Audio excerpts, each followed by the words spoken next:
மக்களே, கனடா வாங்க வாக்கிங் போகலாங்கிற சேனலில் இன்றைக்கி நம்ம என்ன பார்க்க போகிறோம்னா, இந்த கனடாவில் ஸ்ப்ரிங்கு கிளீனிங் அப்படின்னு சொல்லி ஒரு டேட் வச்சுருப்பாங்க, ஒரு 4-5-6 நாள்.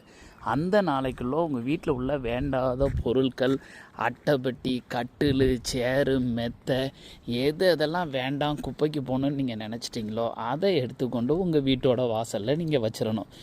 அரசாங்கம் என்ன பண்ணுன்னா, குப்பை லாரியில் எல்லா நாளும் குப்பை அள்ளதுக்கு ஒரு ஆள் வந்தாங்கன்னா அந்த ஸ்ப்ரிங்கு கிளீனிங் மட்டும் 2 பேர் 3 பேரை போடும். அவங்க வந்து வீட்டில் நீங்கள் வெளியே வச்சுருக்க எல்லா குப்பையும், தேவையில்லாத எல்லா பொருளையும் சேர்த்து அள்ளிட்டு போயிடுவாங்க. மழை மாதிரி குமிச்சு வச்சுருவாங்கன்னு வைங்களேன். அதுக்கு பேர் தான் ஸ்ப்ரிங்கு கிளீனிங். செமையாக இருக்குல்ல. ஒவ்வொரு வீட்டு வாசல்லையும் பெரிய பெரிய சேரு, கட்டில், மெத்தை, கண்ட கபோர்டு, என்னென்ன இருக்கோ எல்லாத்தையும் அள்ளி கொண்டு வெளியே வச்சுருவாங்க. பார்த்திங்களா, சேரெல்லாம் பாருங்கள் வச்சுருவாங்க. அரசாங்கம் 2 குப்பை அழுத ஆளை வச்சு அவ்வளோத்தையும் மொத்தத்துலேயே அள்ளிட்டு போயிடும். இதெல்லாம் பார்க்கறதுக்கே கொடுத்து வச்சுருக்கணுங்க. இந்த நாட்டில் ஏன் குப்பை இல்லை அப்படிங்கிறதுக்கு காரணம், மக்களும் ப்ராப்பராக எடுத்துக்கொண்டு வெளியே வச்சுருவாங்க, அரசாங்கமும் ப்ராப்பராக அதை எடுத்துகிட்டு போயிடும். எடுத்துகிட்டு போய் அதை பிரித்து அதுக்கு தகுந்த மாதிரி குப்பை கூடம் அல்லது ரீசைக்கிள் பின்னு போட்டுரும்.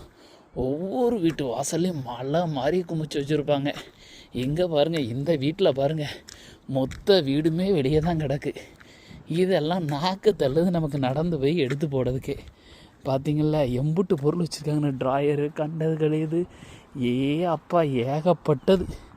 அதுபோக ஒரு மெத்தை வேறு வச்சுருக்காங்க. இப்படி தாங்க இந்த ஊரில் பொருளெல்லாம் வந்து குப்பையில் போடுவாங்க. ரொம்ப ஈஸியாக இருக்கும், யாருக்கும் எந்த தொந்தரவும் இருக்காது.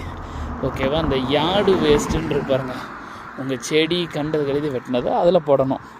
உங்களுக்கு காட்டணும் அப்படிங்கிறதுக்காக என்னோடய காரை ஒரு ஓரமாக நிப்பாட்டிட்டு மெதுவாக வந்து ஃபுல் தருவீங்க அந்த சைடு இந்த சைடுமா வீடியோ எடுத்து போடுறேன். இங்கே பார்த்திங்களா, இதெல்லாம் ரொம்ப நாள் இந்த குப்பையெல்லாம் வீட்டில் கிடந்திருக்கும். இது க்ரீனுக்கு பார்த்திங்களா எம்புட்டு குப்பைன்னு பாருங்கள். இதெல்லாம் தேவையில்லாது. இங்கே பாருங்கள், இப்படி வச்சுருவாங்க, ஃபுல்லாத்தையும் அள்ளிட்டு போயிடுவாங்கங்க. மக்களை பாராட்டணும் குப்பை அள்ளுறவங்கள. இப்படி தெரு இரு கரையிலையும் எல்லார் வீட்டு வாசல்லையும் இருக்குங்க. பார்த்தாலே உங்களுக்கு தெரியும் பாருங்கள், தெரு ஃபுல்லாகவே. நீங்களும் கனடா வாங்க, சந்தோஷமாக வாழுங்க. குப்பையை பூரா அவங்களே அள்ளிட்டு போயிடுவாங்க. எதுக்கும் கவலைப்பட வேண்டாம்.